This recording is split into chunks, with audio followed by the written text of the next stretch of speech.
months, from December 41 through April 42, Corregidor stood as a symbol of American fortitude and American suffering.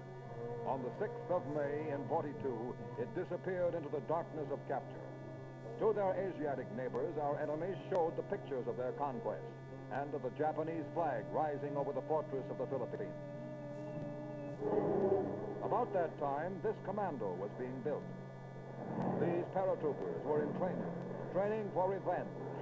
34 months later, they flew over the narrow drop zone atop the rock, and then down on Corregidor they jumped to wipe out a black page of our history.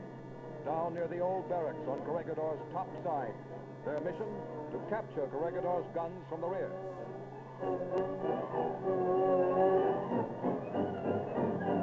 Veterans of Lai and Salamaua, they parachuted in teams of 10, one team at a time, for almost 2 hours.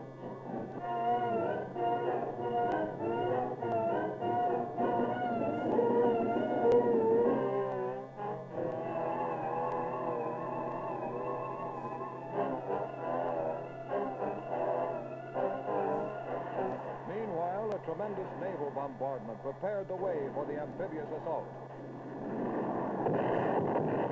Shell fire swept the beaches clean, driving the defenders inland. Overhead aircraft roared in from the bay, some to strafe shore defenses, and some to lay down high explosive and fragmentation bombs. The combined destructive power of aerial bombs and heavy naval gunfire left the shores of San Jose Bay in undefended chaos.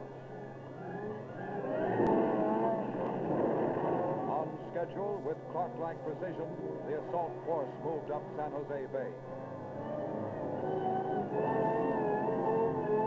Hundreds of landing craft bearing the men of the 24th Division plowed ashore.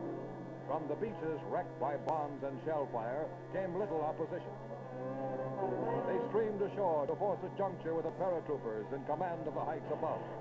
Corregidor, lost in 42 after 5 months of bitter battle, was retaken in a matter almost of hours. This time we had the stuff.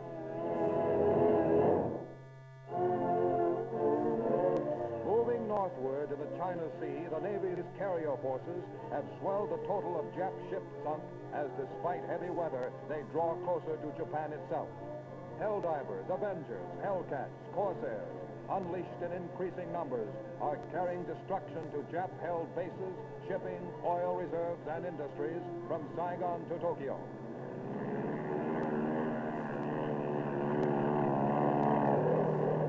Now they are learning the fury of the Corsair, and they are taking lessons in destruction from the Avengers of the Fifth Fleet.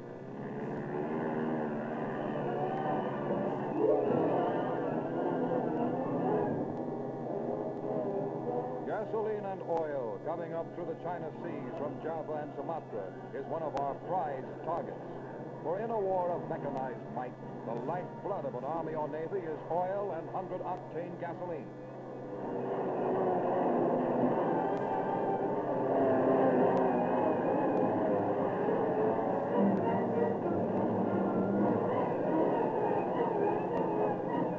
One attack, 25 Japanese ships were sunk off the Indochina mainland. This tanker was just one that tangled with a helldiver and washed up second best. Dead ahead, a Jap fighter finds a Corsair much too fast for it. Now the formations are hitting the Japanese coast on the road to Tokyo itself. Fuel dumps, harbor installations, Army and Navy bases, heavy industry and aircraft factories. These are our targets for today. And to reach them, we're chasing Jap planes right into their own backyards.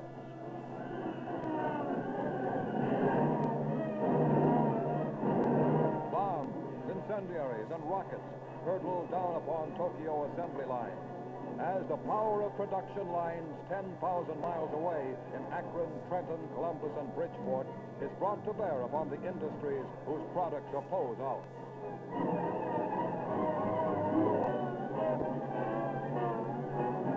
In a 3-day attack upon Japan in Tokyo, we destroyed 517 planes and 55 ships. We lost 9 fighter planes.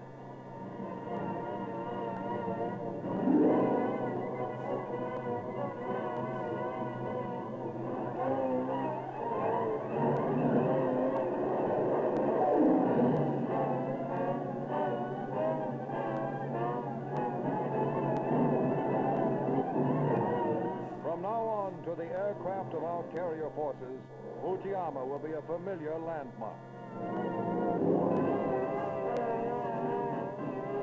Halfway between Guam and Tokyo lies Iwo Jima, an island of 8 square miles. Its capture was vital. Furatsune Beach, lying exposed beneath the commanding heights of Mount Suribachi, was the immediate objective. February 19th was D-Day for the 5th Amphibious Corps and some 800 naval ships and craft that poured rockets and projectiles in thousands of tons upon the little island.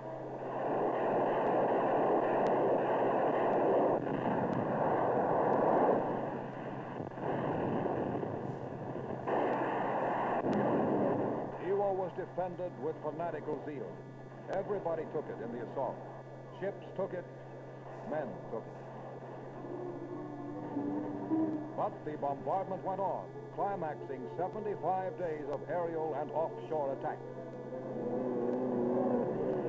Then the attack went ashore. It was 9 a.m.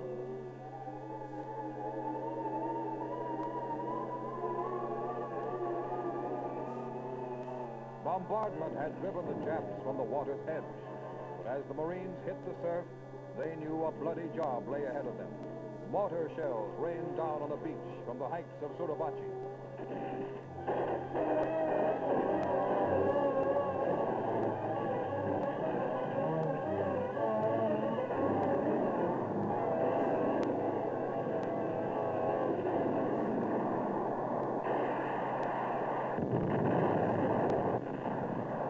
The Japs knew Iwo's value.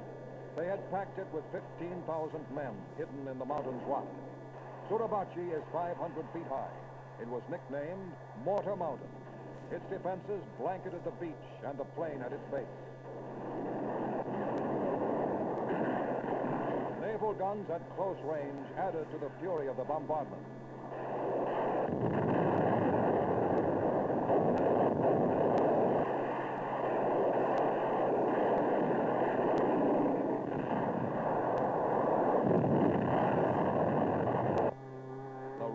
Curtis Helldivers could be heard above the din, then the thud of their deadly load bursting on the mountain slope.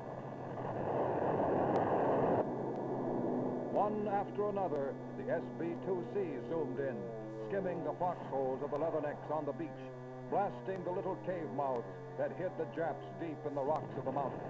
They called it Hell's Acre and compared it to Tarawa. It was reported as the world's most heavily defended island.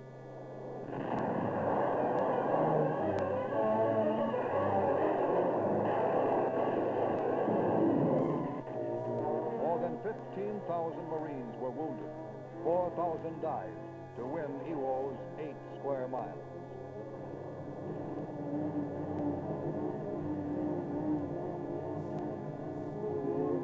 The fanaticism of the Japanese defense was unparalleled. When 12,864 dead had been counted, only 81 had surrendered. These were among those few. For each one captured, 155 were killed.